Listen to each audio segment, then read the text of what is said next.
So our lecturer this evening is Gönül Bozoğlu, who is a Leverhulme postdoctoral research fellow at Newcastle University.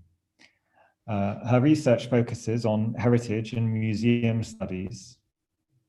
And she most recently published, her first book was titled Museums, Emotions and Memory Culture, The Politics of the Past in Turkey, which was published by Routledge last year.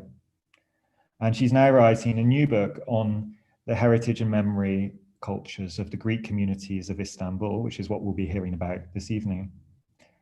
Our discussant is Ayhan, who's director of the European Institutes in the International Relations Department of Istanbul Bilgi University.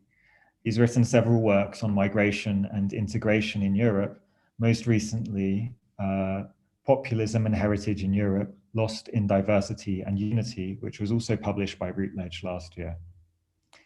So I'm going to pass now to Gönül to deliver this evening's lecture. Thanks very much.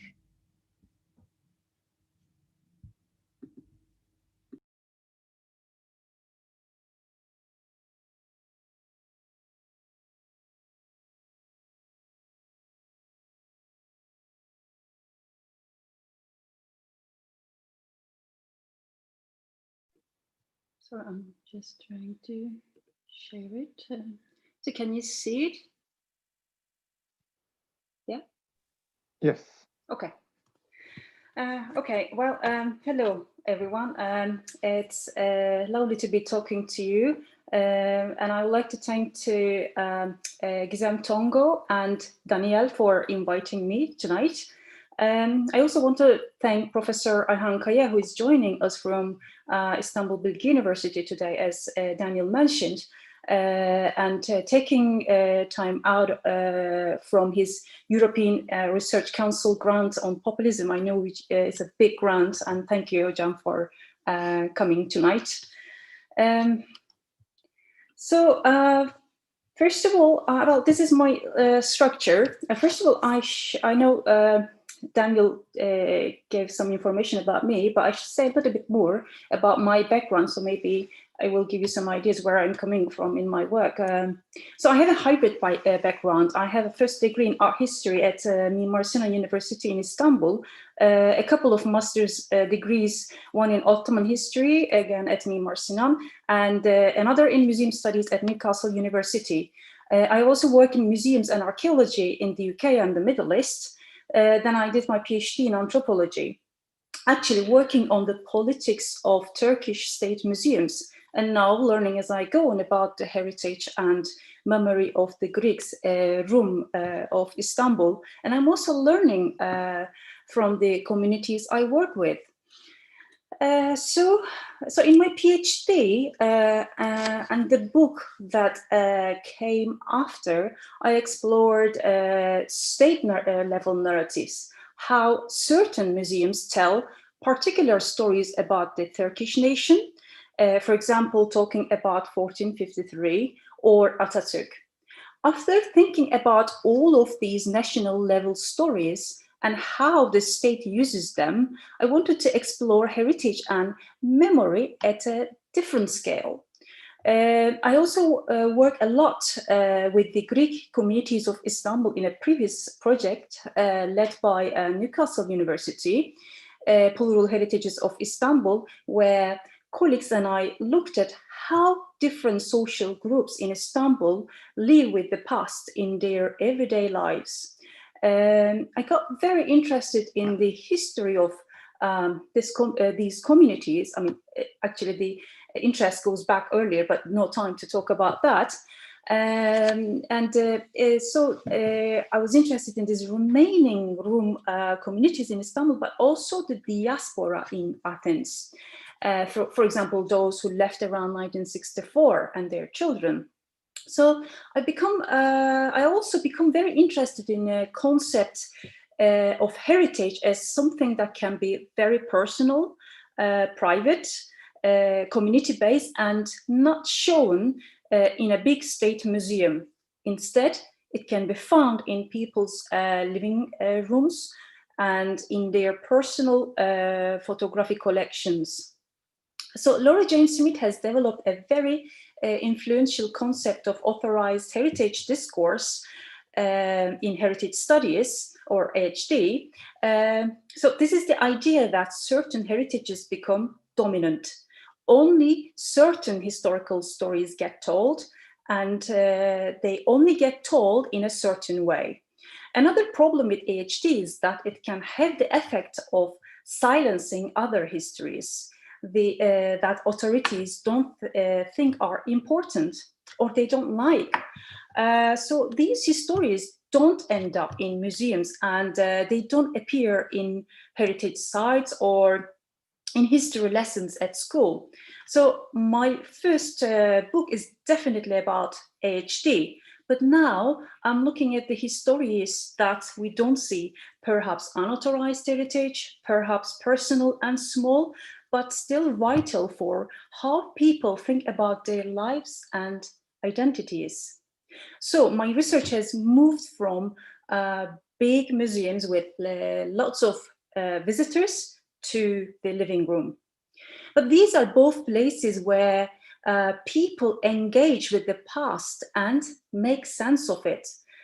Somebody's personal collections of old photographs and keepsakes obviously have a smaller audience, maybe just one person or just a family and friends, but they can be profoundly meaningful, especially in situations of marginalization and displacement. So memory becomes very important. That memory can also be lost as generations pass. So what can we do about that? It's not of interest to national museums, so we need other methods. I'll come back to some of these concepts a bit later on. So this is what I'm doing and where I'm coming from. So I need to provide just a bit of context about these communities. Of course, some of these may be well known to people in the audience, but not perhaps to everyone. So sometimes when I say to people that I work on Greek community of Istanbul, they assume that these are immigrants in the contemporary sense. And it's confusing for people to think outside of the nation state box, which puts Turks in one place, modern day Turkey, and Greeks in another, modern day Greece. So we have to understand this history in a longer time frame and a more complex geography. And I spent a lot of time explaining that it is totally incorrect to think of the community like this. So in Turkish, the Greek communities are called Rum, which comes from Roman. This refers to Eastern Roman Empire, or what's also called the Byzantine Empire. So it is Romeos in Greek. And Greeks of Greece are called Yunan, which comes from Ionian in Turkish. So in English, people are not very familiar with Romeos or Rum, because when I use it, I got a lot of questions who these communities are. So often the word Greek is used. The language and the religion are the same, but they are now in different nation states. However, it's also complicated that in some families, some members live in Greece while some live in Turkey. I think the idea of the nation state complicates it and makes it difficult for many people to understand because it's easy to lose a more complex picture of historical interactions. And if you go back enough, we see a different map of the world. So politics of the naming come up sometimes, and this also comes with the use of the name Istanbul. You know, so for some people, they get upset. It's not called Constantinople. So anyway, we can come back to these name politics later on if there is interest. So Constantinople, the modern day Istanbul, was conquered by the Ottomans in 1453, and the Greek Orthodox Church, which is the oldest Orthodox Church, and the community remain in the city after the conquest. They played a significant role in the social and economic life of the city and in the political and diplomatic life of the Ottoman Empire. So today's community members emigrated to Istanbul at different times. For example, in 18th century, 19th century, during the Ottoman period, from the Greek islands, Cappadocia, other part of Asia Minor, etc. So, however, we should, emphasize that there was always a presence of this community since the Byzantine period. And this is a diminishing and aging community, which has been subject to marginalization. And because of political persecution, many Greeks emigrated to Greece. Well, again, complicated to understand, but many of these are or were Greeks who had never lived in modern day Greece. Today, their population is about 2,000. People in a city of 16 million, and many members of the community are worried about the future of this community in Istanbul. Again, we can talk about this in the Q&A. So here is the outline of some, of course not all, of the historical events that took place between Turkey and Greece that affected Istanbul's Greeks' political and social positions. So they are marked in white. The list in the red is what the rooms went through the 20th century. So I won't go through it all, but I will pick a few of them from the list. I just want to mention the Treaty of Ankara. The Greek Prime Minister Venizelos and Turkish President Mustafa Kemal Atatürk to normalize the historical problematic relations between the two countries. So they signed this treaty, but unfortunately this treaty was repealed in 1964 by Turkey. Well, I will talk about the deportation of the Greek nationals in relation to a story which is linked to this treaty later on. So this is one of example of 20th century community voice politics in Turkey. This is about suppressing both the real and the political voice of the community. Some of my respondents in Istanbul and in Athens still only speak quietly and lean into you if they want to say anything about politics. And also it happened to me a few times that I had some old participants who were walking in Istiklal Street. They just mentioned that they said it feels strange that now we're speaking in Greek in the street of Istanbul. It's because they experienced this time when they were small.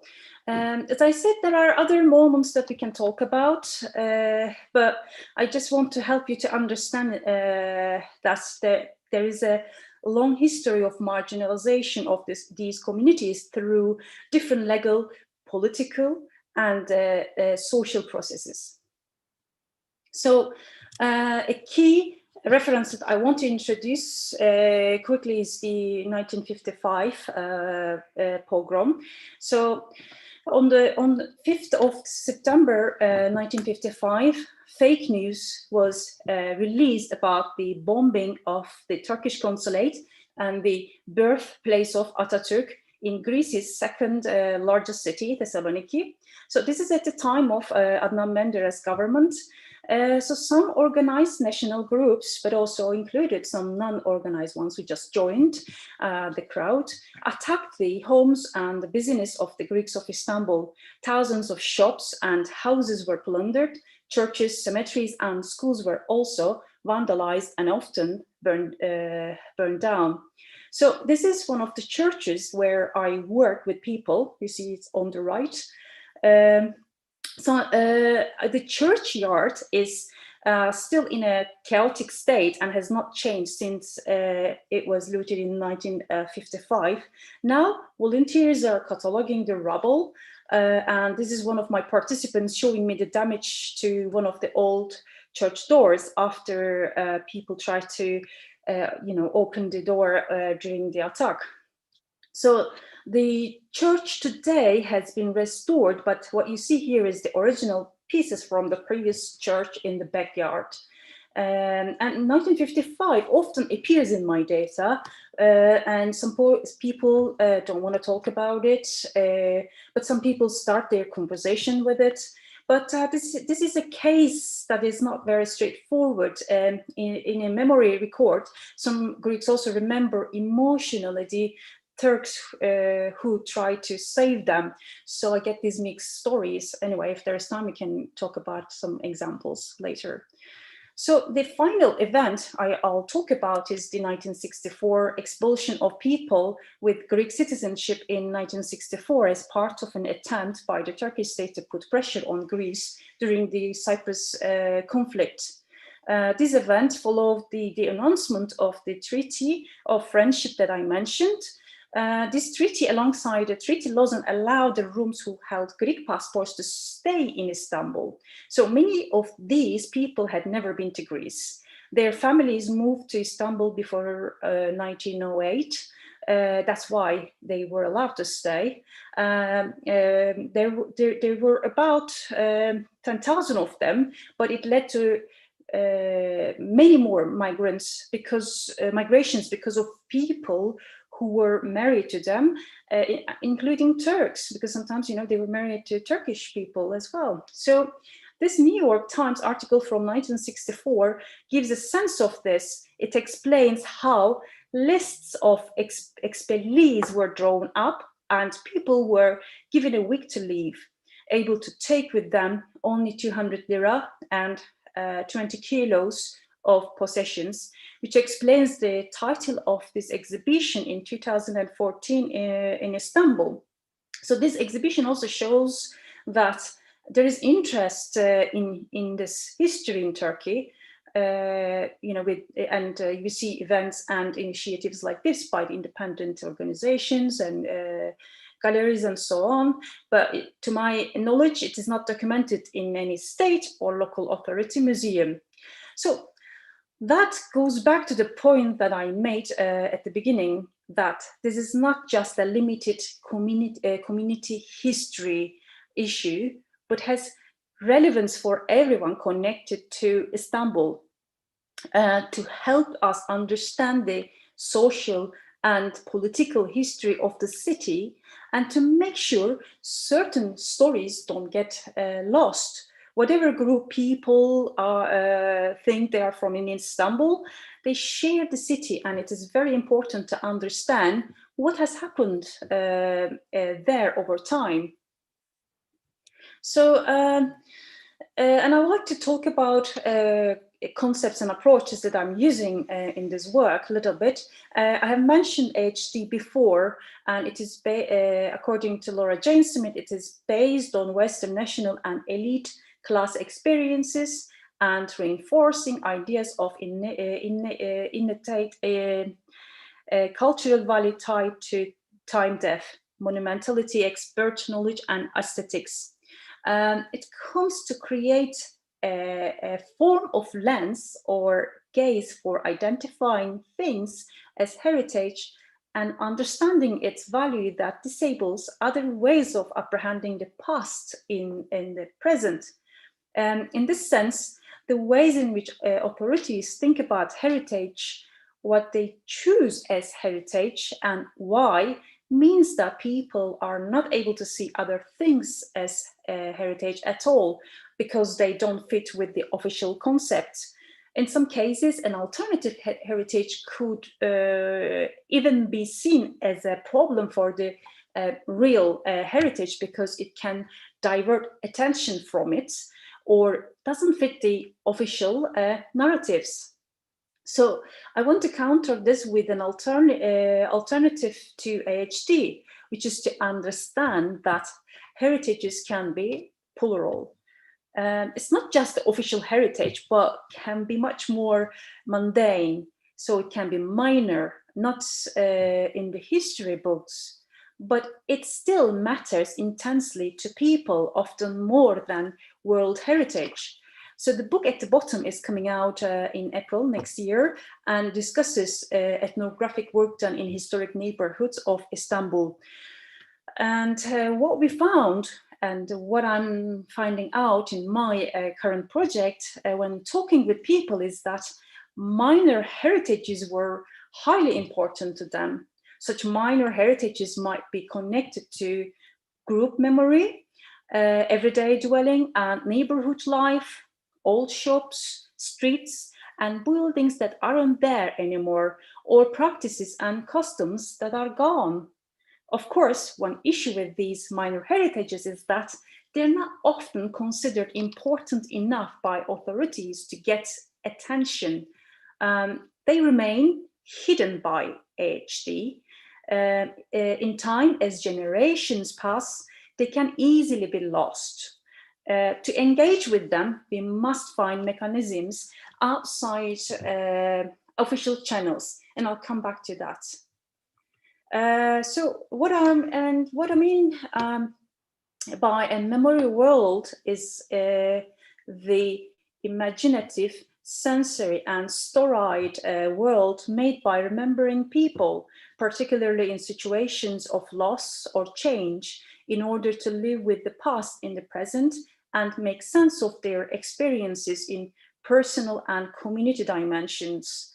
My research is showing how people, especially older generations, make worlds of memory through communicating about the past, evoking sense memories, remembering people, places, practices, the banal details of everyday life, such as food, shopping, and church going.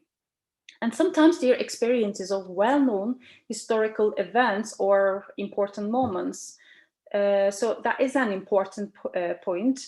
What we might call major heritages, such as those in the HD, like World Heritage Sites with outstanding universal value, and minor heritages are not always opposed, but sometimes intervened, as people's personal and group heritages are often linked to authorized heritage, but sometimes in unexpected ways. For example, generations of younger people have used the land walls of Istanbul as a meeting place for socialization and viewing the city from on high. And this can be seen as a meeting of major and minor heritages. So I also have this sensory remembering. I mean, these concepts are actually coming from my field work, from my interviews. So what I found in my fieldwork and interviews with people is a deep engagement with the past through sensory remembering. Basically, how people remember sights, sounds, sensations, smells very vividly and clearly. I'm not a psychologist, but these ways of remembering seem to be qualitatively different from the way we might remember things in normal circumstances. So I began to wonder why this is. It may be that sensory dimensions of memory are heightened in situations of loss or sadness. That is something I want to learn more about from psychology. But I also believe that this is in some ways a constructive memory practice of rebuilding and inhabiting the places and times of their past. So it is imaginative work, not in the sense that that is wrong or fabricated, but because the sensory dimensions are a way of completing memory, making it as full and realistic. Making it as full and realistic as possible in the mind. I will give you an example and hopefully it will make more sense soon. So in my field work, which means spending lots of time in both Istanbul and Athens and interviewing them, going to events, religious services, and sometimes actually staying with families for long periods of time. So as part of that, I also do walking interviews with community members in Istanbul, which is a really good way of understanding people's place memories and how they inhabit the past and the present at the same time. I go on walks with participants and they decide where they want to go to tell me about places and memories that mean a lot to them. That way, I began to construct a complex map of the places that matter to people and to communities. So these are not always typical heritage sites recognized by authorities, but they are really important places in people's personal histories. So I also do sedentary interviews in which people do what I call memory walking, which is remembering their old roots and the stories that they call up, sometimes traumatic stories of violence and persecution as well. So memory walking is how people mentally retrace their steps, remember particular places, events, often in very vivid sensory details. I'm interested in how people remember with their senses, how they evoke the places and times that were formative for them. Well, as I said, I'll give you an example in a bit. Obviously, memory walking is important for people who can't physically walk in the area that we are talking about, either because of mobility problems or because they are far away as part of diaspora, for example, they're in Athens. And sometimes people use photographs or objects in their memory walking. So here is one example of kinds of interviews that I do, and can see how vividly people remember. And this is just a little piece from this interview. So this is Dimitris, who is from Istanbul, but had to leave with his parents in 1964 with the expulsion. So he now lives in Athens. We will meet him later in the film, and his daughter too. So this is just a tiny bit of an interview, as I said, and I want to show it to you to give you a sense of just how vivid his memory is, even in terms of an old street sign about how steep the road was in a certain place. And how rich in terms of sensory detail, the smell of bread, the taste of strawberries, the memory of beautiful girl. It is like he's reconstructing in his memory what it felt like to be there at that time. And when he tells these stories, it's a way of preserving that. It's also not just about what he says, but how he says it, sometimes with his body language and tone of voice, sometimes with photographs and keepsakes. So in his house in Athens, for example, one corner of the living room is a kind of an Istanbul corner, almost like a little museum. So now I would like to talk about my memory map a little bit. So I mentioned before that a lot of what I engage with in terms of heritage is not recognized in the official heritage. It isn't shown in museums, which focus on dominant heritages. It isn't incorporated into heritage site interpretation. So I think it is important to find other methods and platforms for recognizing and making visible these otherwise hidden histories, which are also at risk of disappearing. So to do this, I work with two main platforms. One is digital memory mapping. The other one is a film. I'll come back to the film later, and I'll talk a little bit about the map now. So the aim here is literally to map people's memory and senses of heritage, but also to think about where heritage is in a kind of network between stories, people, objects, images, and meanings.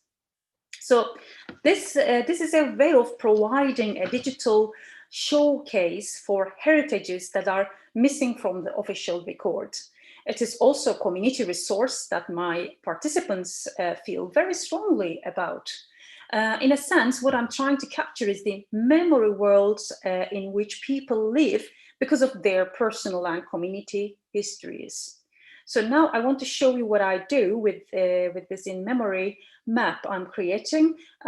These are actually screenshots because I know that in Zoom it's not easy to get into the link and stuff, but I will also, you can see the link on the site, but I can send you the link on the chats box later on, so you can look at it later. So this is a map which geolocates particular things that you can search with, like stories, sites, sounds, dates, images, and objects. And I'll give you some examples that will both show you how the map works and give you a sense of some of the material that I'm collecting, but I should say that it's still in development phase. So through the time, I will add more stories and update some pictures and, yeah, develop more, hopefully. So here is a story about football. You can also see a map that locates the precise location of the story. Is geotagged. Let me see, it's on your left, on the top. So the story function is linked to other themes sometimes, like here you can see Hagia Sophia, Beyoğlu Spor Club, and Gezi Park, for example. So I'll read it for you. Theodoros is in his 70s. He left Istanbul in 1964 and lives in Athens now. He likes football. His passion for football and his interest in other sports started in Beyoğlu Spor Para Club in Istanbul in the 1950s. Theodoros started to play football at Beyoğlu Spor when he was a child. He was also in the athletics team. They used to train in Gezi Park in Taksim, and he enjoyed it very much. His mother thought he was getting too tired, so she did not allow him to continue to practice any sports. However, this did not stop his passion for sport, particularly football. He often went to Beyoğlu Sport football team and Fenerbahçe matches. After leaving Istanbul, Theodoros' passion for football continued in Athens. He was already a supporter of the AEK Athens while in Istanbul, but he became a bigger fan of the team in his new home city. He said to me that he cries when he sees his team on the pitch or on TV. AEK was established in 1924 by a group of refugees from Istanbul and Asia Minor. Some of them were former athletes in Beyoğlu Spor and other clubs in Istanbul, such as Kurtuluş, Tatavla. The team chose the color of Beyoğlu Spor, yellow and black. They took the symbol of Byzantium, an eagle with two heads. They are also building a stadium at the moment, which will be called Hagia Sophia, inspired by the walls of Constantinople. Theodoros showed me his bracelet and necklace with the two-headed eagle AEK symbol. He told me, "This is my life. It reminds me of Istanbul." The idea for these texts on the website is that they are written in a simple language. So in museums, we have to write very clear labels, and I use this approach for my map too. And you can see there are more pictures that follow up related to this story. And I'm also collecting sounds. If you visit the website, you can hear the sound file, which is just below this photograph. And you hear the sound of the old stairs. This is the sound of Thanasis and me walking up the stairs and into the classrooms of the Fener Greek Orthodox High School in the Fener neighborhood of Istanbul. You can hear him unlocking the doors too. The school dates from 1454, 1 year after the conquest of Constantinople, when it was opened by the Patriarch to educate the children of the Orthodox community. Today's building, sometimes known as the Red Castle, dates from 1883. Today, there are only about 40 to 50 students attending the school because the population of the Greek community has declined. Many of the Greeks who left Istanbul for Athens attended the school and are members of graduate associations. Schools, churches, and hospitals are actually key sites within the memory map, and these graduate associations meet regularly and every week in Athens, so they are still very much connected to their schools. And if you follow the story below, you can see how Thanasis is showing me these old chairs from his time and etc. So there are a lot more stories and photographs on the map that I can show. As I said, not enough. There are more coming. So you will see some examples of quite humble objects in some ways, but are very meaningful within the memory world of the participants, and often linked to key social history events, but also emotionally to their own personal memories. Yeah, I haven't put any object entry here, but you can see it later on if you like. So this is the last example I want to show you because it represents transgenerational memory, and because it links to the film I'm about to show. So this is the daughter of Dimitris, whom we have already met. So Elena is the daughter of Dimitris, who left Istanbul for Athens in 1964, when holders of Greek passports were deported from the city. Dimitris talked often to his daughter of Istanbul. She was born in Athens and has lived all of her life there. Once, she traveled to Istanbul and took the tram from Atatürk Airport. When the tram passed through the ancient walls of Constantinople, she recognized them from her father's stories. I feel this nostalgia through my dad, but for me, it was even stronger because I had all this historical approach of the walls. And then it's when you get to the walls, it is like, that is the city, you know, that is the city. So that was, I started crying because I feel this nostalgia through my dad, because he comes from there. So for me, it is two layers. I understood the history, but it is also my personal family story. I know that my dad is attached to the city, and I know he always wants to go back. I know his best years, his childhood, his more like carefree years were spent there.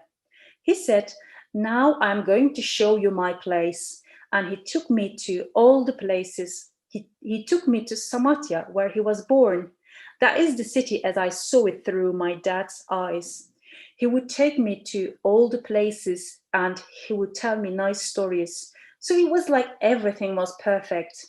I think Greek people, my dad and my grandmother, they all have this very idealized view. I don't know if it is. Maybe a large part of it is also true. But they always focus on the good things, like they want to see it as something magical and idealized. Yes, in a very beautiful way. So I don't have time to go into the memory dynamics of this, how it changes over generations and into questions of nostalgia and romanticized memory, romanticized remembering. So this is an important thing to think about.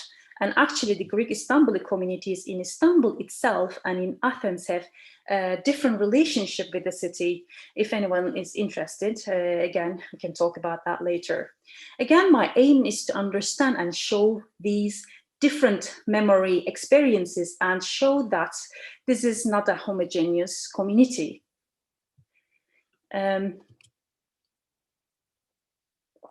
So this is, again, if you just click the site tab, you see the locations of the stories.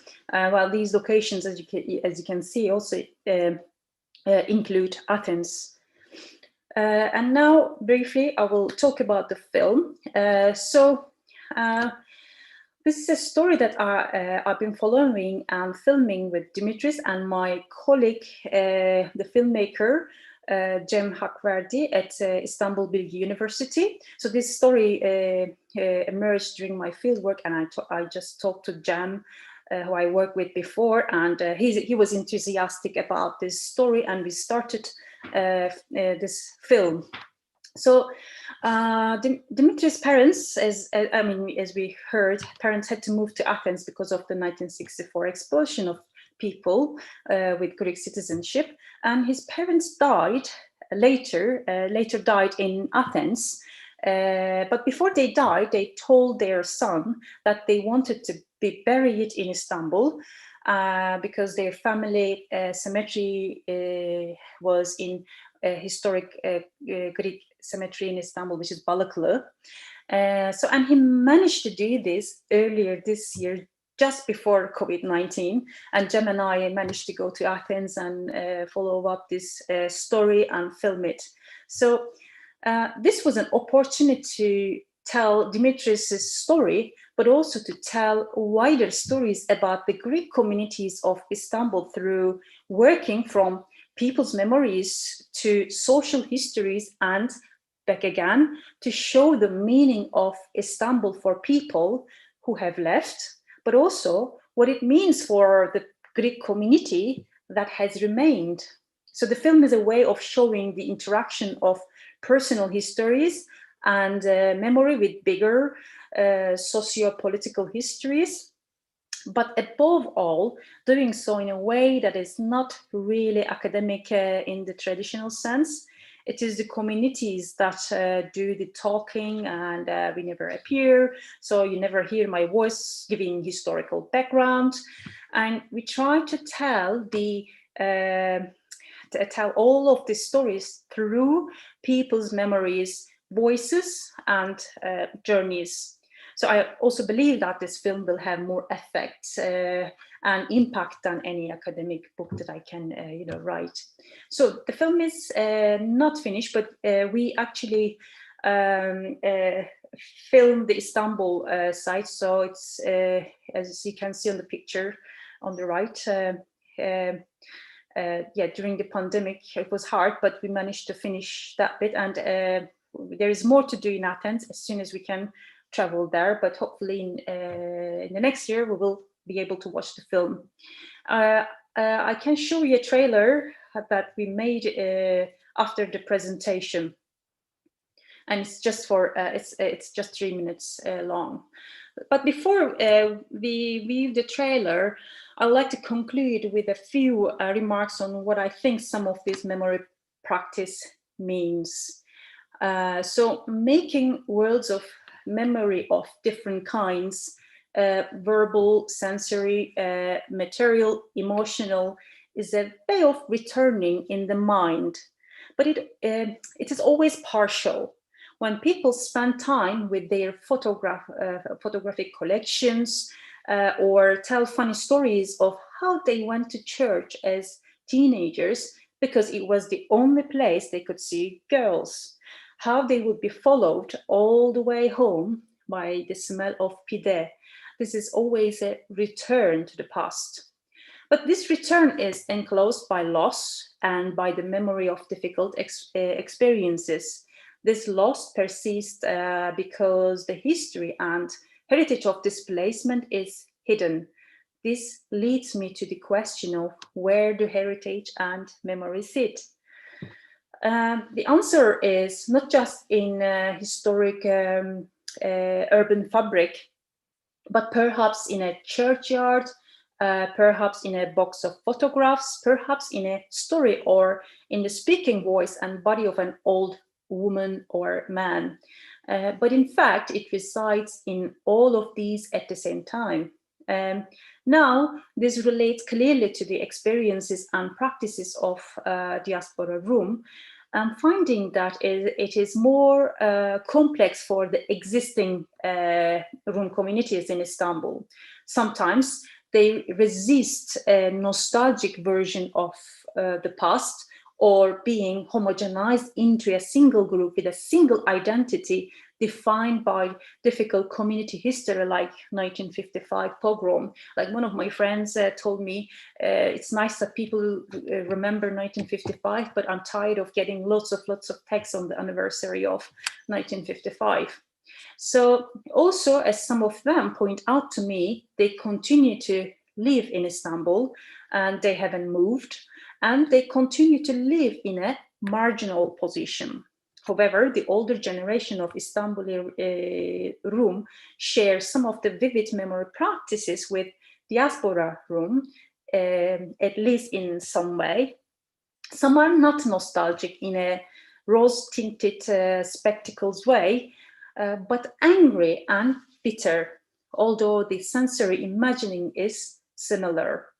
Maybe what is going on here is a return to moments of pain and hurt, which is something to think about as I go forward. I will be thinking more about this as I work on the book, which you can see referenced here. This is in preparation, so I'm still thinking through all these concepts and what it means, and etc. And hopefully it will be published in 2020. So in any case, what my research suggests is that people live with and in the past through relational, affective, sensory, and material memory practice. Recognition of this and the private everyday stories that I encounter suggests the need for careful thought about how we conceive of and value heritage, and about how to honor the memory worlds of people and groups. Okay, I'll stop here. Yes, thank you. And hopefully Daniel can play the trailer, but I will also send the link because I'm not sure the quality will be good enough. So I'll just stop sharing. I've just sent the link to the chat. Oh, okay, that's good. Yeah, thank you. So as mentioned, firstly, thank you very much, Gönül. We'll play the film now. The video may not be the best quality just because of the limitations of Zoom, but you can also watch from the link. Hopefully, at least the audio will be clear. Yeah. And let's just give that a go. And in 3 minutes' time, I'll be back with you. Yeah, I hope at least it will give some sense of the film. So.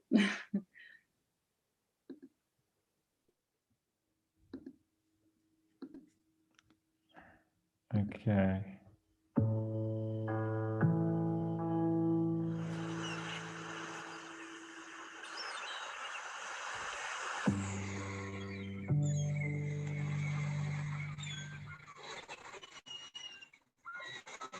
İstanbul. Memleketim, doğduğum yer, çok sevdiğim bir yer.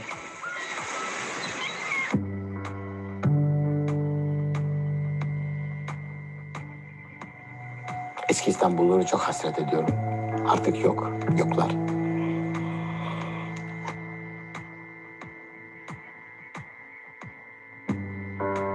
Bu toplum büyük bir göçe uğradıktan sonra buraya geldiği zaman İstanbul'daki geleneklerini devam ettirmeye çalışıyor.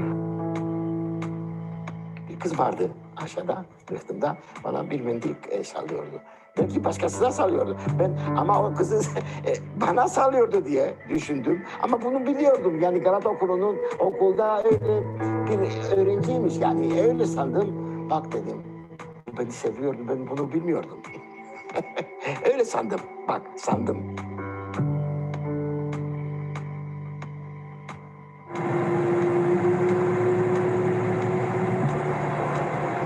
Size bir hafta süre veriyoruz. Alın malınız, yani bir çanta içinde, yani mal mülkü değil, bir çanta içinde alın ama kıymetli şeyler almayacaksınız. Eşyalar filan ve $500.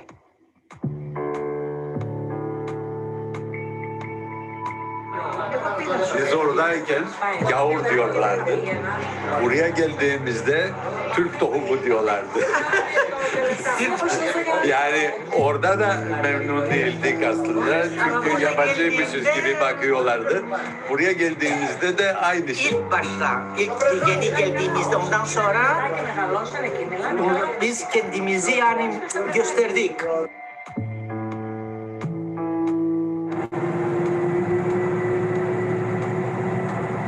Ben öldüğüm zaman beni oraya götüreceksiniz. Anladınız mı?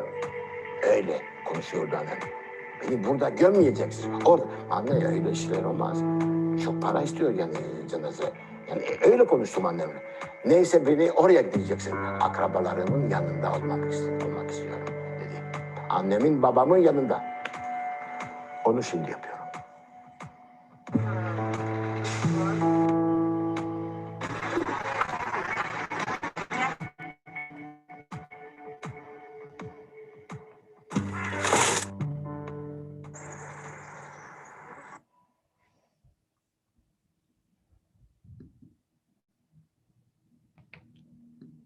Okay, I don't know how easy that was to watch, but it's a very beautiful trailer. I look forward to seeing the rest of the film. If the quality wasn't perfect for you, I'd just encourage you to check the link on Vimeo that was put in the chat a couple of minutes ago.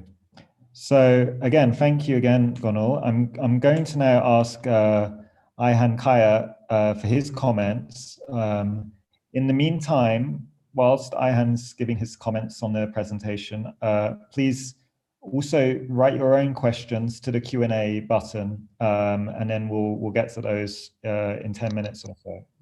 Thank you. Thank you, Daniel. Thank you, Gönül. This is a great work. I've been also closely following what you were doing during the field research. I remember the talks that we had and the walks that you had in the streets of Athens and Istanbul.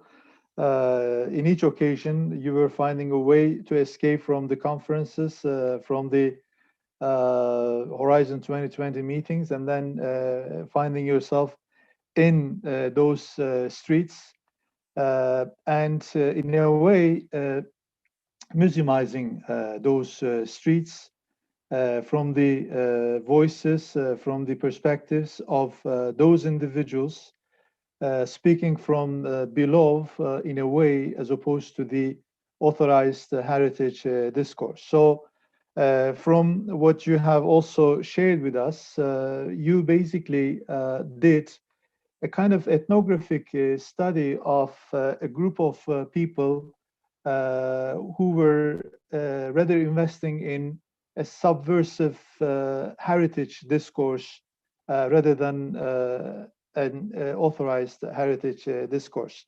This is a really interesting group of people we have also witnessed in the video. These are, communities who were somehow excluded in their own land, Istanbul, although they were, autochthonous population of the city of Istanbul, Constantinople. But then they also felt different. They were also exposed to different mechanisms of exclusion when they were in Athens. So in both places, we have seen these people being excluded in one way or another. So they are a diaspora on the one hand, diaspora of Istanbul.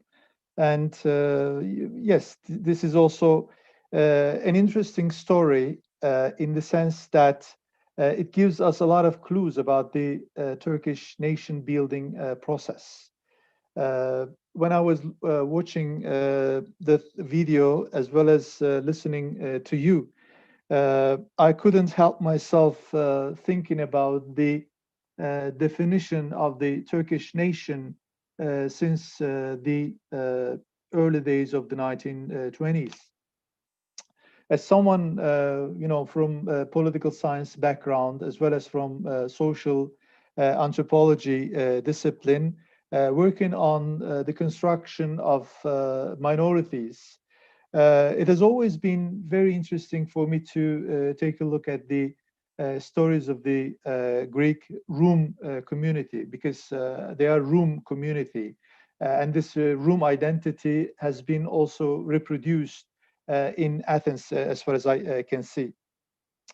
But I look at this case study from the perspective of the construction of the Turkish nation, or from the prescribed definition of the Turkish nation, because Turkey was back in the 19th century and earlier, it was the Ottoman Empire, basically, which was a more multicultural empire, in which the main constitutive element was, of course, the Muslim, Sunni, Turkish segments of the empire. But the others, on the basis of the millet system, the Christians especially, they had their own rights to experience their own culture, faith, language, etc. And this sounds okay. And this also sounds to be very different from the republicanist ideal of the Kemalist republic, which is more based on an assimilationist understanding of the nation. It's always argued that there was this rupture from the Ottoman multiculturalist understanding of the nation towards a more homogeneous understanding of the nation in the Turkish Republic. But of course, this is the rhetoric. And when I look at the factual things, when I look at the facts, what I see is that there is a continuity between the Turkish Republic and the Ottoman Empire. So what is this continuity? I ask myself, where is this continuity?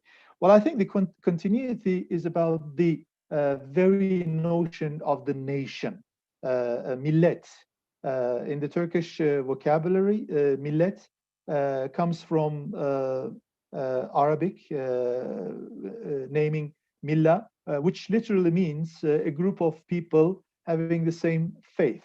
So millet system, as we all know, in the Ottoman Empire was talking about the millet Muslim nation, and then non-Muslim nations like Christian nations, Jews, etc. But still, the notion of millet was used in the Ottoman Empire as well as in the Turkish Republic. So what I claim is that, what the Turkish Republic has built up was not really that different from the Ottoman understanding of millet, Ottoman understanding of the nation. Of course, there are some differences. If you ask me, the difference is as follows. The Kemalist nation was based on 4 different pillars. If we put those pillars into a hierarchy, the pillars would be Turkish, Muslim, Sunni, and man, right?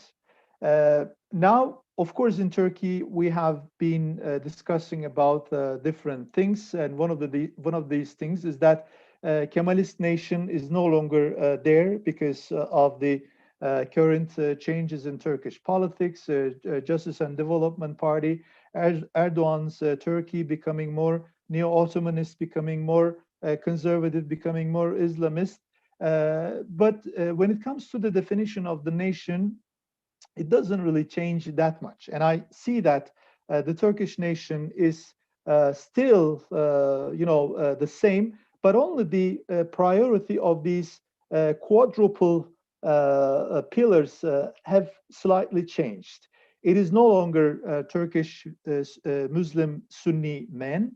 It is at the moment rather Muslim, Sunni, Turkish man. So in that sense, in terms of this prescribed definition of the nation, not really that much has changed. The things that you have told us about have brought me to these debates. And the other thing is about the certain events that you have underlined: 1955 pogrom and 1964 expulsion of the Rum population. And then again, this is also one of those continuities in the contemporary Turkish Ottoman history in terms of the experiences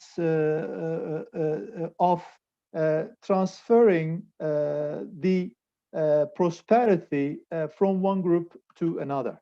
I use this way of thinking in order to get rid of ethnicizing, religionizing the history, and rather trying to interpret the history on social, economic, and political parameters. So what I'm saying is that what we have seen in 1955, in 1964, this was also stated in the video. And then one of the guys was saying that, well, they told us, the government officers, the authorities told us not to take many things, but only a minimal amount of money and a minimal amount of goods to take. So basically, it was not really different from, let's say, 1875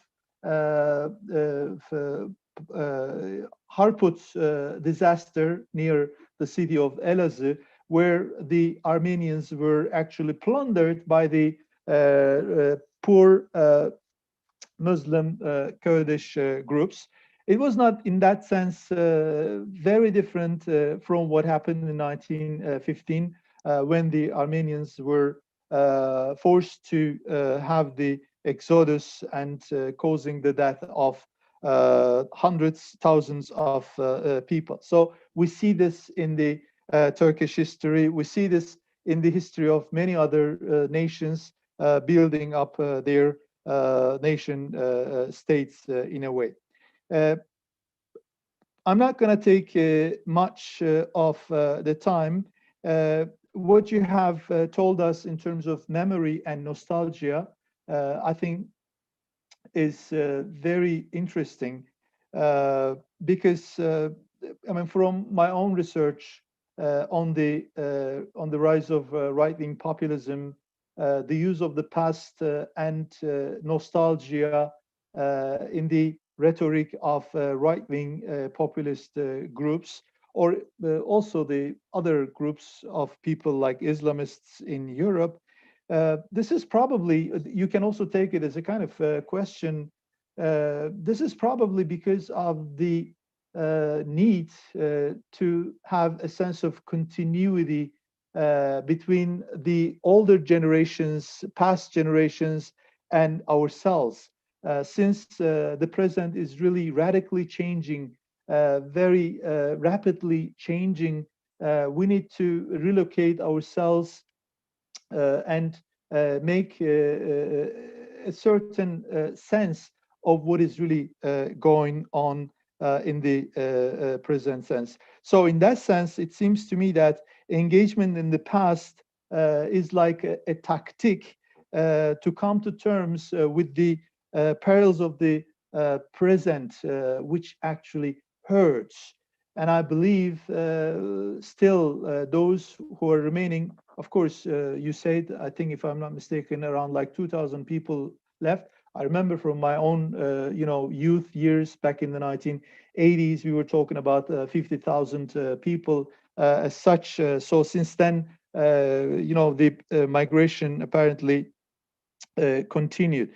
So, I mean, saying this, my final word would be what you have witnessed is, I think, still revolutionary. I mean, thinking about the past, thinking of the past in the age of amnesia is a really, revolutionary thing. And I think remembering the past, these people find a way to make themselves the members of a community, So if you let me make a language game here, remembering also means to remember of a community, of a given imagined community. So I think remembering is the key word here that you have shared us. And I think in that sense, community making seems to be the power of the week in this constellation as well. So thank you very much again for this great presentation, and I'm really looking forward to reading your book. And I wish you really a great journey for the rest of the adventure. Thank you. Thanks. Gunnar, would you like to just reply, but briefly, perhaps, so that we have a few questions lined up from the audience. Yeah. Well, thank you very much, Holucan, for your very useful, valuable comments. And I, mostly agree, and also makes me think about some points, and also ensures, like your comment about the millet system, always appears in my mind when I'm doing my field work, especially if I go to a Greek school, because one of the issues with the communities, what's going to happen to schools. So, I mean, there were many Greek schools in Istanbul, and a lot of them are not in function because, there aren't enough students. And even the massive castle-like ones got only 40 students. And of course, they try to, for example, extend the numbers of students, but you have to be part of the Orthodox Greek community. So I was like really amazed. Even today, we still have millet system-like system that doesn't allow you. I mean, as a Turkish citizen, I can't send my child to a Greek school, but I can send my child to a German school or American school, but not to an Armenian or Greek school. And because I have to register with the Patriarchate, so they have to be Orthodox. So again, they also push this religious identity towards us, so we can't get away from that.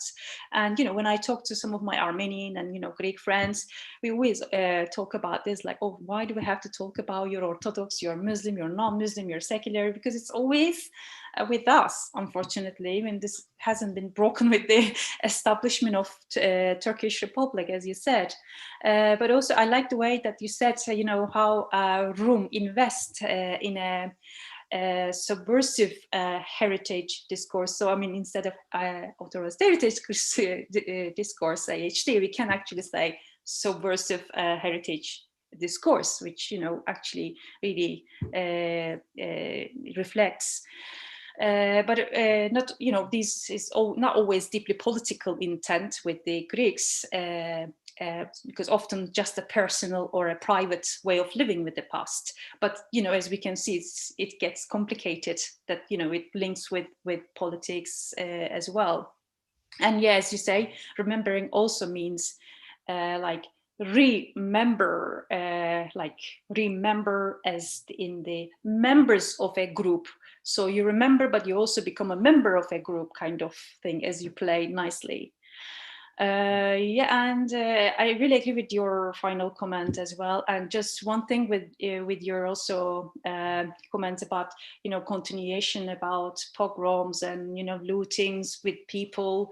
I mean, are fortunate, of course, and hopefully this won't happen in Turkey again. But 1955, 64, also varlık vergisi towards non-Muslim community. And so on. I mean, getting wealth from minorities, but also in a way disempowering them. So you lose money economically, and you also lose your power. So it's also a way of more marginalization, really. Yeah, and as I said, hopefully, we'll move into a different time. And thank you for great comments. Okay, great. I'll read out some of the audience questions here. It's not too late if you want to add your question to the list. First is Mehmet Emin Yoldaş asks, for looking into this older period of Istanbul, can you tell us about the photographic archives that you found helpful? aside from the private ones, I assume? Were there any public photographic archives or any other kind of photograph archives you used? Well, I always use private ones with permissions. And there's an amazing collection of, amazing photographs. So I think at the moment I'm busy with, collecting all this data, but part of me is thinking, oh my God, what's going to happen to these amazing photographs? And some personal belongings that are from Istanbul, maybe, now in Athens, or it's the same here. So there is an amazing archive. But, some of the members of the community actually share these photographs on Facebook. They have pages on social media, they circulate. So if anyone is interested, if you just follow up things related to polites, they call it in Greek, a lot of pages exist in social media. So you can actually follow many amazing photographs. But I think hopefully we'll have a chance to do something with this amazing collection in the future. So, these photographic archives are all private so far in my work. Okay. Another question from Lucia Nixon. She writes, I'm wondering how different the experiences of the 1964 refugees are from the Treaty of Lausanne refugees in the 1920s. Did the latter group ever contact descendants of the older group? The latter group, well, it's different time periods. So yeah, I mean, 1964 one still live in Athens. One of my main participants, Dimitris, went to Athens with 64, and some in 80s because of Cyprus tension and so on. I mean, some have links, some have relatives in Istanbul, some have in Athens. They do come and find their friends, because sometimes actually they don't have any more relatives left. And they usually find their old friends in my work, because some of members have gone. I know I have I have a participant who doesn't have any relatives left. He's the only living, and his daughter, that's it. But also we need to remember that 1920 experience of population exchange didn't affect Istanbul. So Istanbul was excluded from 1922 Lausanne population exchange. So that is a big difference as well that we have to remember. Yeah, okay. Another question. This is from Constantine Bahaya. She writes, in 2016, there was an exhibition in London called Orhan Pamuk's Museum of Innocence. The exhibition reflects on an older Istanbul known by both Rum Greeks and Istanbul Turks. Do you think the Rum Greeks you interviewed would recognize their lives in Pamuk's work? That's a nice question as well. One of my participants said he had Orhan Pamuk's Istanbul book in his bookcase on the top. It's like the first book that stays. And he says sometimes he opens and reads it. It's like a Bible, from time to time he opens up and reads a page. But he says he cries and then he puts it back, because Orhan Pamuk's way of telling the story of Istanbul reminded him of his time in Istanbul. He said all these descriptions just come to my head, and he was an old participant that mentioned Pamuk. Okay, great. An anonymous question writes, thank you for a great lecture. I've heard there is an immigration museum in Üsküdar, I think established by the Rum community themselves. There they exhibit some everyday objects like clothing, etc. How do you see this in-between museum and marginalized memories from the community? Is institutionalization important too? But I don't know about this museum.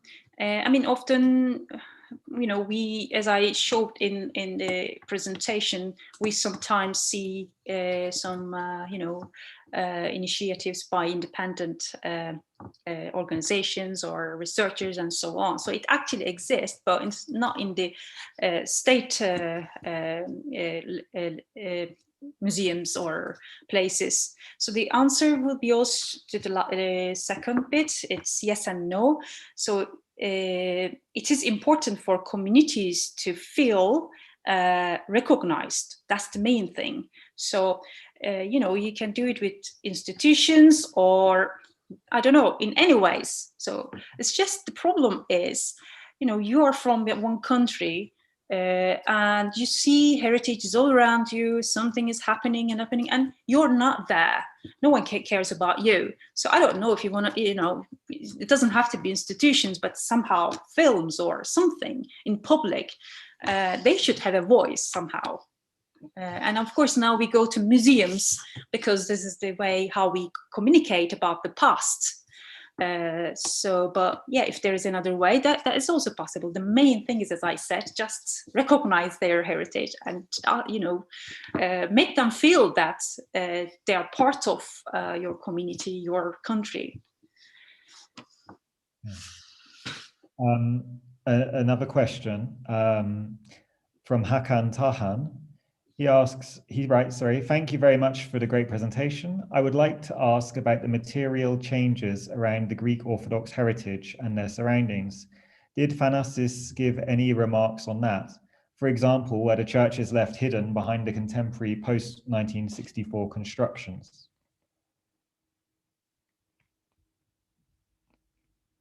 You're muted, Gönül. Can I just read it? Can I hear it again? I didn't get. I think that the question is, how did Thanasis and any of the other people you interviewed feel about the changing material changes in Istanbul over the period? And Hakan asked specifically about whether there were churches that were left hidden behind the kind of modern constructions in the city. Mm-hmm. Yeah, I mean, yeah, they do, especially as you can imagine, all generations talk about change a lot. Lost in two ways for the diaspora. Okay, they lost their complete life in Istanbul, the city as a whole, but also their time. And also for the old generation in Istanbul, okay, they are still there, but they talk about change a lot. And that appears also with some non-Muslim communities that people who live with Greeks and Armenians also talk about that change because they also remember them. They were around. So this is just one example with the change. So they always talk about we were more linked and so on. But also the problem is I like the bit about the churches and stuff. Yeah, there are hidden ones like Studios Monastery, but this is a different level, of course, because now Turkish state maybe wants to reopen it as a mosque because this was an original 6th century, even earlier, I think, a monastery dates back to the Byzantine Empire, and later on, during the Ottomans. It was converted, but now it's like ruins. So, but it's very important for the community because it's it's the oldest that remains in Istanbul. So, but we don't know what's going to happen, and probably if they are going to restore it, it's going to open as a museum. But the other problem with churches is it's related to the numbers of the community. It's diminishing.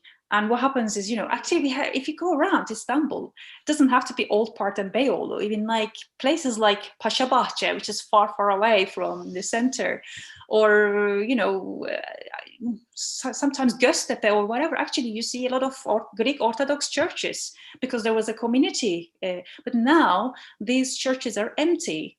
What happens is sometimes they, of course, for the community and for the patriarchate, it's very important that these churches are also in function. So what they do is, each Sunday they open one church. So, so they can actually all be in function And one of my participants said, who was actually Armenian, he said, and not religious, he said he and his wife are not religious, but when every Sunday they try to go to a church, and even to a Greek church, mainly to Greek church, because they are also upset that, you know, there aren't many Greeks left in Istanbul. And he says, because it's important that, you know, this building needs human breathe, and you open the doors, it, you know, air circulations happen. So he described it so nicely. I think I will put that quote exactly in the book, but, you know, it's just the idea that yeah, we need circulation for these buildings. So memories, yes, maybe disappearing, getting lost, but also what's going to happen to these actual buildings. It's also quite worrying. So yeah, thank you for the question. I have 3 very brief questions from David Blackman. The first is, what is or was the proportion of Greek-Turkish passport holders in the expellees of 1964 and the present Greek community? The second is and I probably the most open question, are there intergenerational differences in the Greek community? And thirdly, what language did you use in your interviews in Istanbul and in Athens? Okay, yeah. By the way, Ayhan Hocam, if anything that you want to add, change, just chip in. Proportion of Greek passport holders. So there were about 10,000 people with Greek passports, and a lot of them had never been to Greece before. So in 1964, with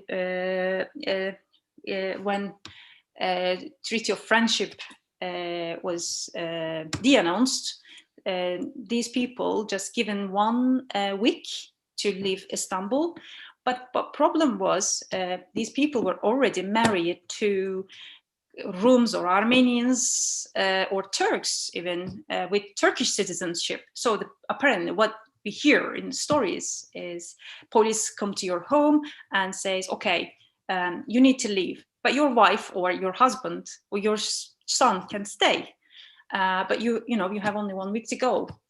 But of course, you know, you can't just leave your husband or wife or family, you know, so you go as a whole. And apparently as a result, 30,000 Greeks left in 1964. And I think after that, the numbers just gone down. Even before, I thought it was 1955 pogrom that made people immigrate, but apparently people still stayed. They said, okay, that happened, and we will, we will carry on and we will be okay. But 1964 was a big damage in the population of the Greeks. And the second one, are there intergenerational? Yes. I mean, in my example, I don't know if you quote it a bit.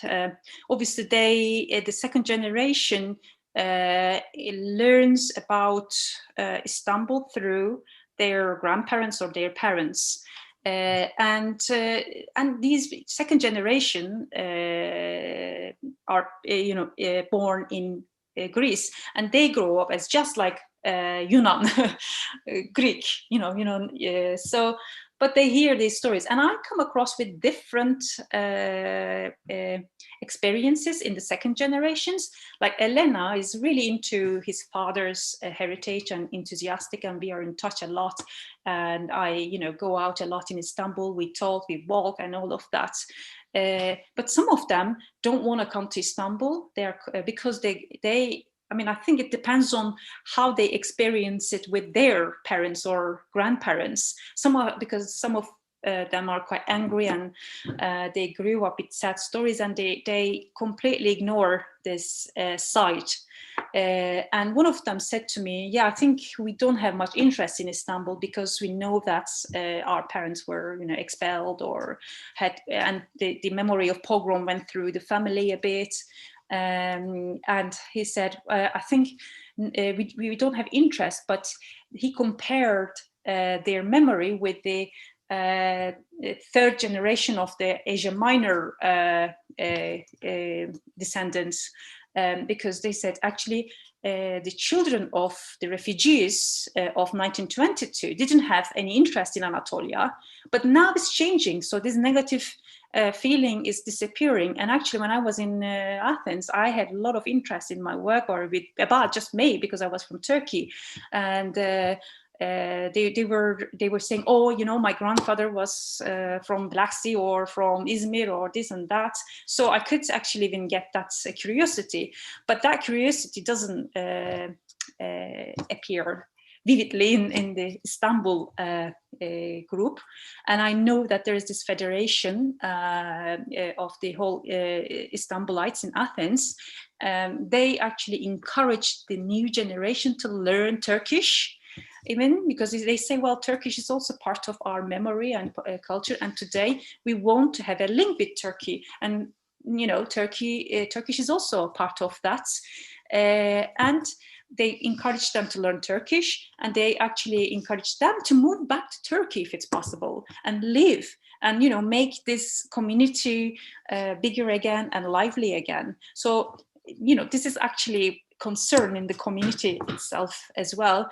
And I come across with some Greeks from Greece who were descended from Asia Minor. You know, their grandparents were from Asia Minor, and they say, well, I remember a little bit of Turkish in our house when they had to speak, you know, something in secret, they used Turkish. So I want to learn Turkish because, you know, it was in memory. So there's more positive things are happening with them, but Istanbul site is more complicated.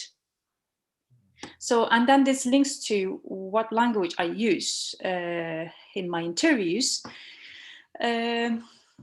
And so it's Turkish. My participants speak Turkish, and some people want to speak in Turkish, and it is part of their memory practice. However, I'm busy learning Greek because I think this is an important way to connect and relate to the participants, and they like that as well. So actually, when we meet, we don't have any issue about, oh, you don't speak Greek or you don't speak Turkish or things. We just communicate. And for some of them, it was quite emotional to speak in Turkish in diaspora groups because they didn't speak Turkish for a long time, but they did in their time in Istanbul, and they said this was our, memory, and some actually spoke. I mean, although they left quite early, they still speak very good Turkish. I was like, well, how do you speak? How do you keep your Turkish? And they say, well, we watch a lot of Turkish TV, so soap opera or whatever. And they say, actually, we watch what's happening in Turkey. We are interested in Turkey. So actually, people have connections between both countries in the ground, and that appears with language too. Okay, great. Please let me know if you're finding that questions too many, because we still have a few to go. Well, yeah, it's just, these are like massive areas that I'm also coming from my fieldwork, and my brain is like full of information. So hopefully, all it makes sense. I have to digest this as well. So hopefully book process will help me to actually think carefully about, this, because you're working about a community, and it's very important to understand them and speak with their voices. So that's my aim. So yeah, sorry if I bombard you with a lot of information. No problem. Okay, so the next question is from John Berkedal. He writes, in terms of identity, you spoke briefly about the labels of Rum and Yunan. These seem to be the labels that Turks have put on the Greek population. In your experience, what is the self-identity of the Greek population? Do they consider themselves Turks or something deeper? How do they react to being labeled Rum or Yunan? Well, sometimes, of course, as a researcher, I try to be careful about how I call them. And I do ask them, so some of them especially speak English. I said, look, I call you Greek in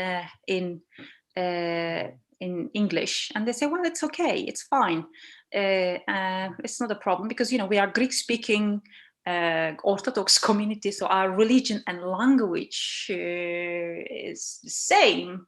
So it's just we are in different nation states.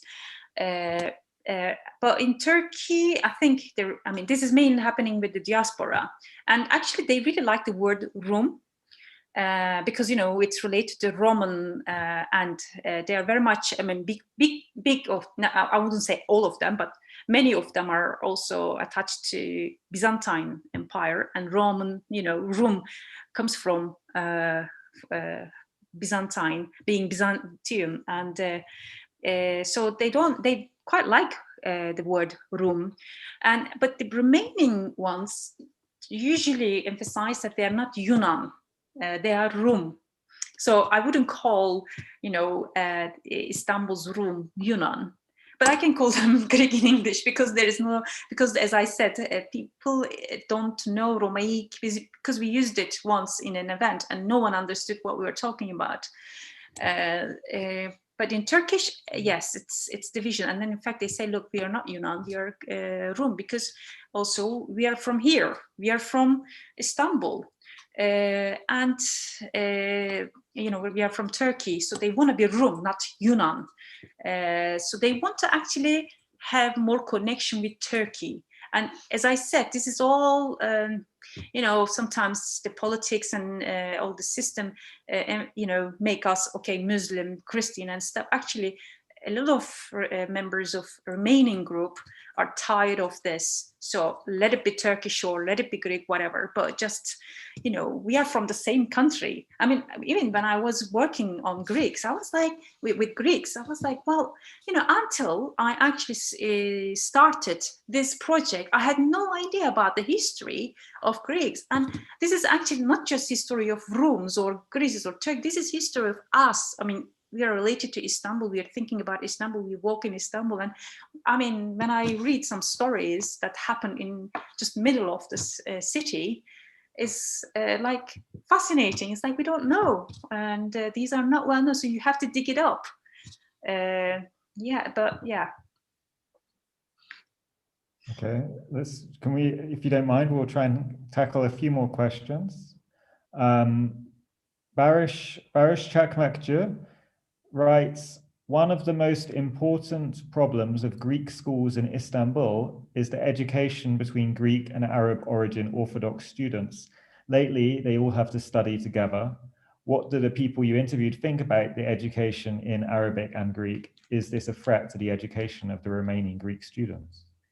Well, actually, yes, there is this Arabs, we don't call them Arabs, we call them Arab-speaking Orthodox community from, they are mainly from Hatay, and some actually came from Syria, but they are the same group, but they're part of the Patriarchate. And historically, they've always been part of the Greek Patriarchate in Istanbul. And at the moment, actually, I heard from my participants from Rome that they're happy that they have this community and their children, because in this case, they can actually have their schools in function. And I didn't know about Arabic, but I know that they learn Greek in these schools. In fact, like from Athens, from this ecumenical Federation of Constantinopolitans, they actually sometimes bring young Greeks from Athens to these schools so they can practice their Greeks, because obviously these Arab-speaking kids' parents don't speak Greek or not well, or some of them do, but not many. So they sort of support them to learn Greek. And the young ones are actually, the ones that I saw from this community are learning Greek. And they also speak Arabic, and I don't think, I haven't seen anything, I haven't come up with any issue with that, because, sometimes actually in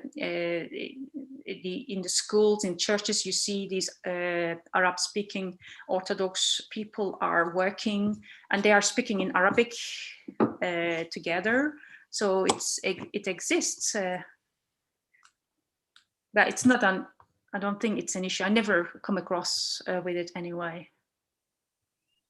Okay. Another question. This is from Veronica Callas. She writes, do you plan to construct the even wider diaspora immigrants to the US of Turkish-speaking Greeks?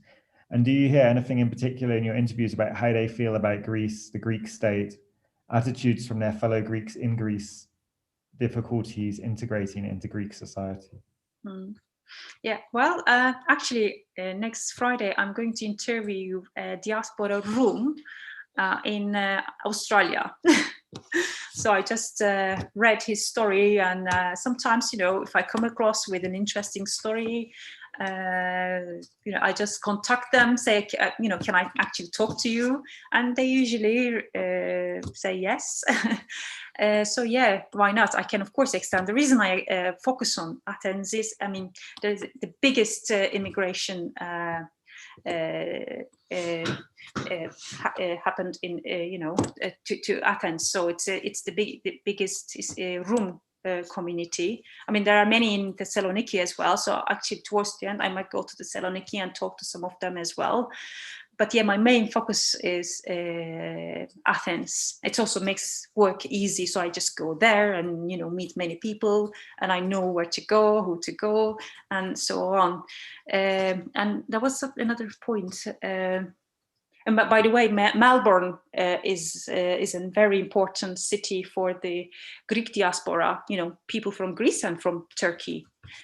So that's why I'm also actually quite interested in diaspora group in Australia.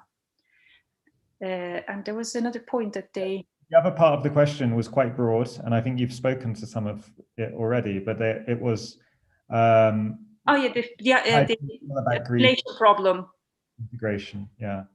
Yeah, well, yeah, as you saw in the film, they talk about the integration problem in Greece. So they say when they arrived in Greece, Greeks from Greece actually didn't welcome them because they were a bit suspicious towards them, saying, well, what are you? Okay, are you Christian? Are you Orthodox? You know, and of course, Istanbuli Greeks, you know, rooms had different accent, and they still do, the old generation, and apparently their accent is a bit thick.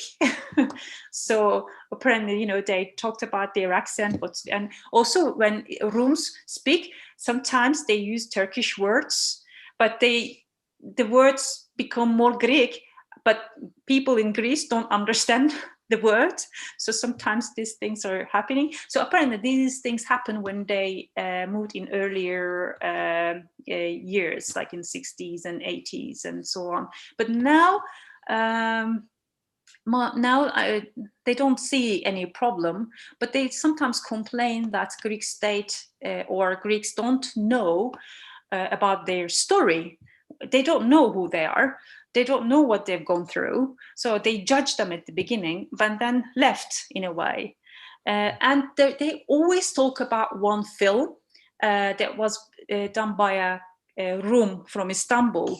What was it called? Something spice. A touch of spice. So this film is like, I mean, especially old generation always talk about this film because when this film was shown in Greece, it was the first time a lot of Greeks in Greece actually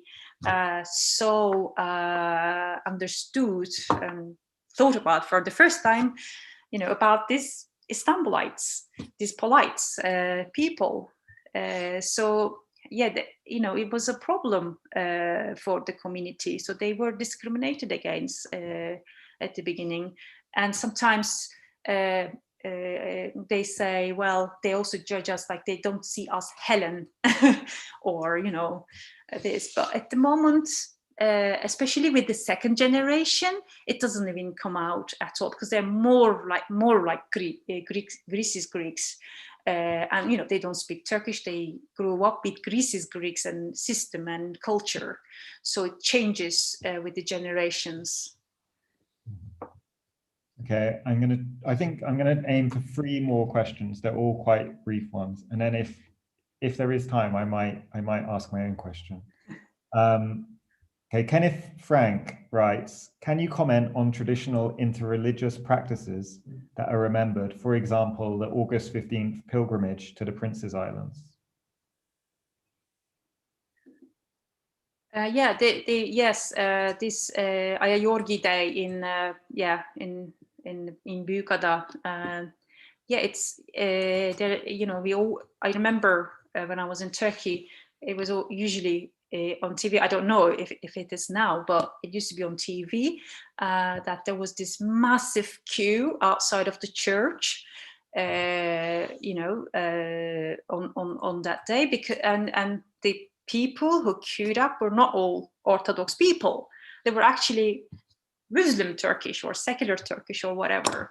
So also there is another holy spring, you know, Ayazma, that I know in Ayvansaray. And, you know, when I visit there, they're very, very, you know, like, oh, it's very common that a lot of Turkish people come here. And in fact, it's priest, I don't know if he's still there, but the priest was quite famous there, and he could listen to your problems and, you know, bless you and stuff. And apparently he had a lot of Muslims. So actually, you know, there are many examples in Istanbul that sometimes we see non-Muslims visit these holy sites because they think it's holy, and they, you know, they wish for things. So it's like synchronic religious behavior of mixing religions. I think sociologist John Lowe talks about this, so how you mix, and yeah, it exists. Another question, Berna Demirolu writes, are there any active Istanbul immigrant associations in Greece? And does it have work? Does the new generation in Athens know or wonder about Istanbul? I think you've answered the last part of that question, but yeah, there is, so yeah, ecumenical federation of Constantinopolitans. It's the main one. I mean, in fact, it's a very interesting thing. This was established in, I think, 2007. But anyway, there were like many associations in Athens. Like people from Beyoğlu had their associations. People from Kuzguncuk had their associations. So there were many. And in fact, I think they are still there as subgroups. But this federation unites them all, and it's the main center in Athens. And actually, the president Nicholas Uzunoğlu, who's from Istanbul, he was educated in Istanbul as well. Like went to the university in Istanbul, and he works very hard. You know, he actually works for the community. He's in the film. You know, talks about who the rooms are and stuff, and he also got people, you know, do stuff, but also they have volunteer groups. He organizes volunteers group that's, you know, help the community culturally, but socially, but also some have economic problems. Apparently, when some rooms immigrated to Greece, they just they didn't, you know, they just work without insurance. You know, they were just immigrants, like refugees, you know, and they didn't have any health insurance, and they had to work with less money. And in the end, now they're old, they can't work, and they don't have any health insurance. That's the time when the community members get angry with Greece. See, you don't do anything to us, you know, you don't help us. So what happens is, for example, federation tries to, you know, raise some money to help these people. Like last time when I was in Athens, actually, Nico Bey and I took some medicine to these people. So yeah, they try their best. They are also very much connected to Istanbul, so they come to Istanbul a lot, and, you know, they have links because they're concerned about the continuation of the community in Istanbul. So they also have such work.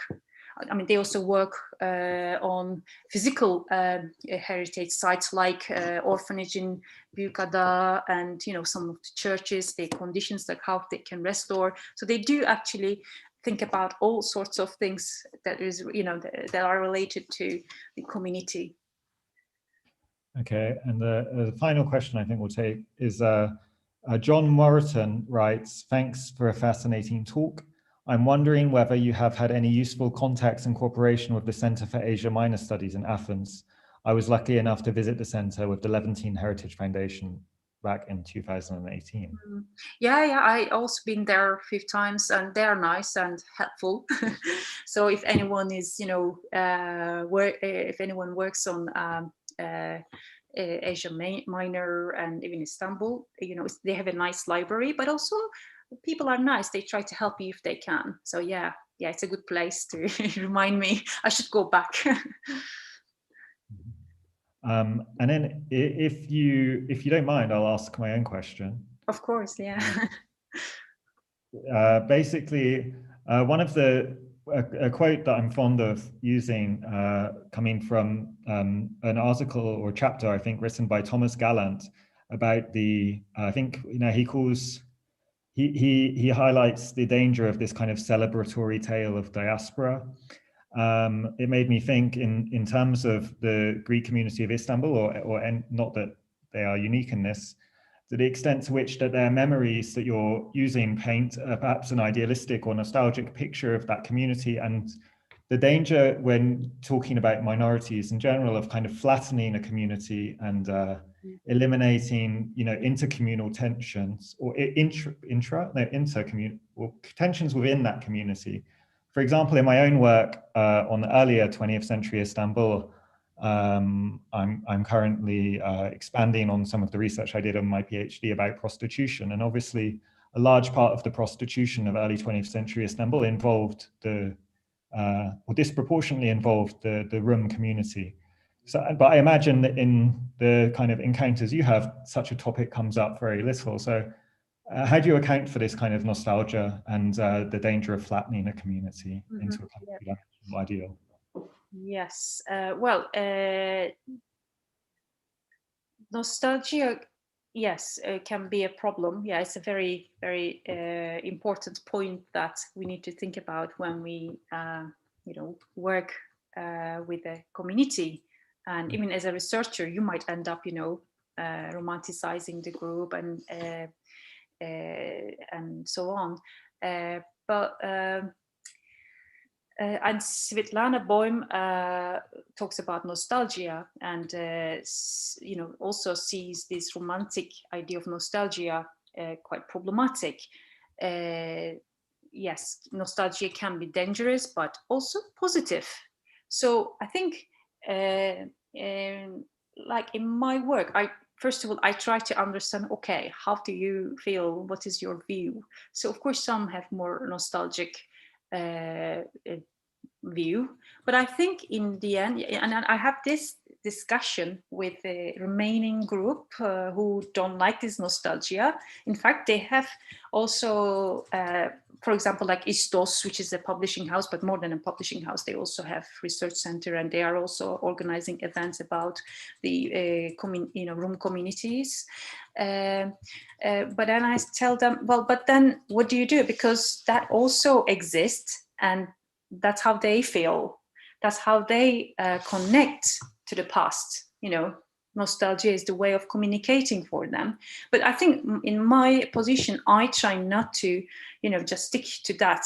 So just, try to have wider picture of the communities. That's why I call it communities, and that's why I try to say, okay, there are different ways of remembering and different ways of communicating with the past. Also, this community is not homogeneous, so let's not just focus on nostalgia. But the point is not that nostalgia is accurate or inaccurate, but why people engage in nostalgic practices and what they do with it.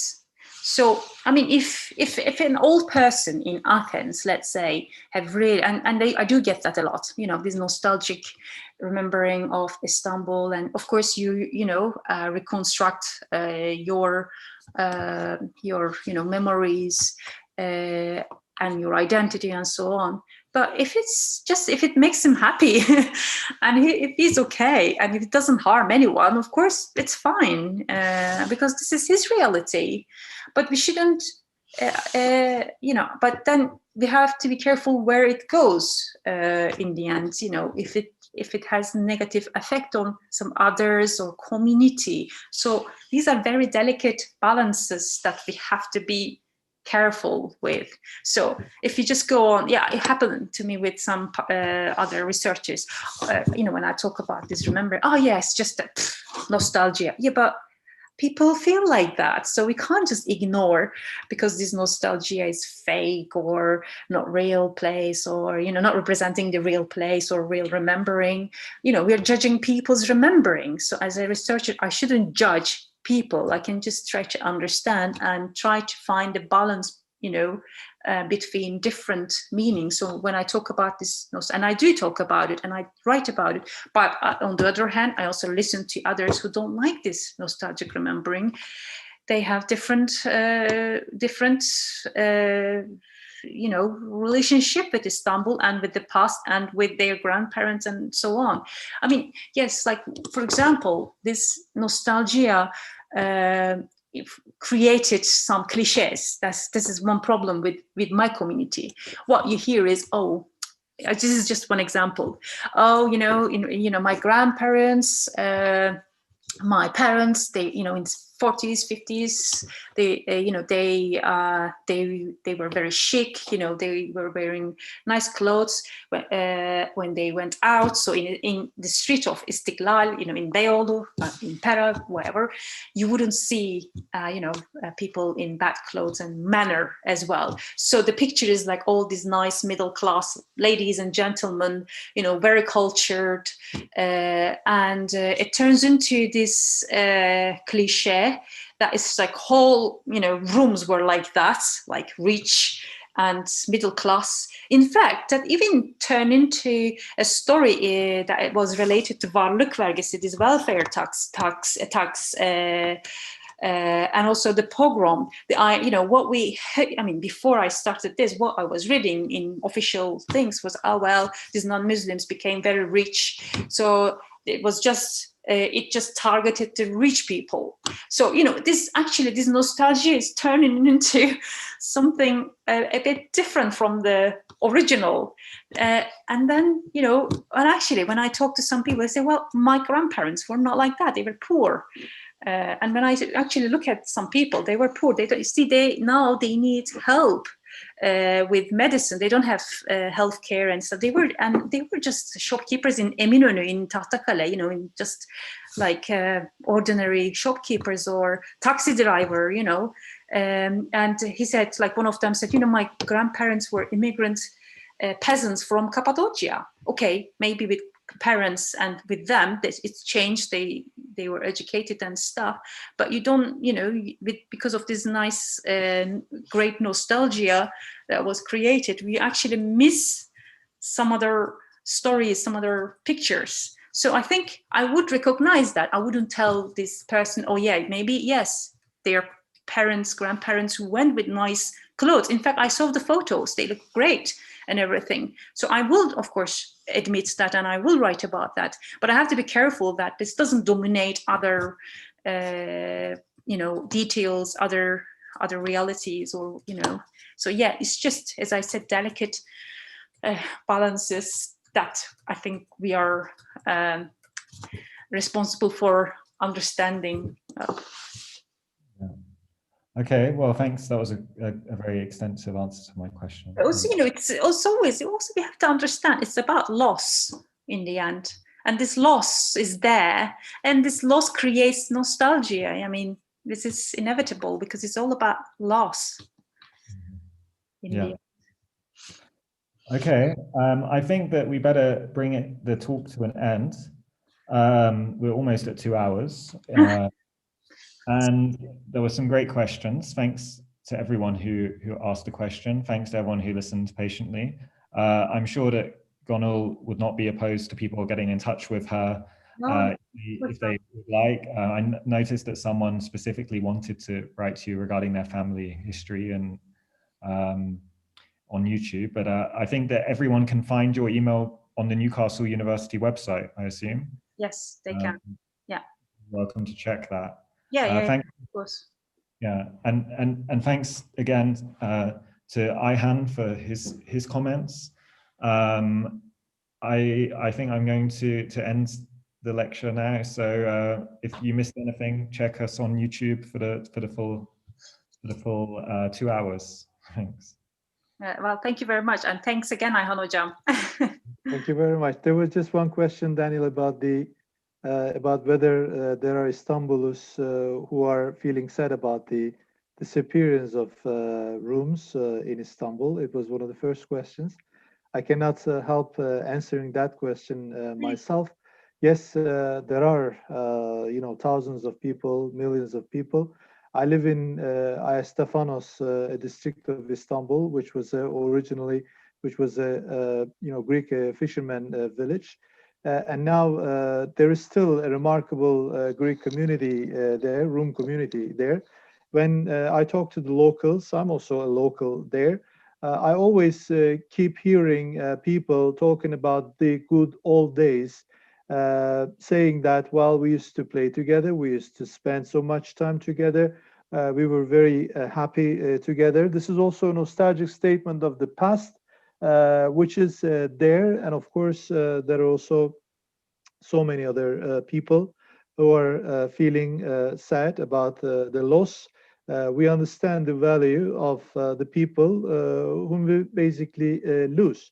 And this is one of them, one of the disappearing prosperities of the city Istanbul, which is the one and only city for so many people in this world, and primarily the Greeks, and especially, of course, the Rooms. Thank you very much. It was really fantastic, Gönül, and thanks, Daniel, for organizing this whole thing. Thank you. Thank you. Bye. Bye. Bye-bye.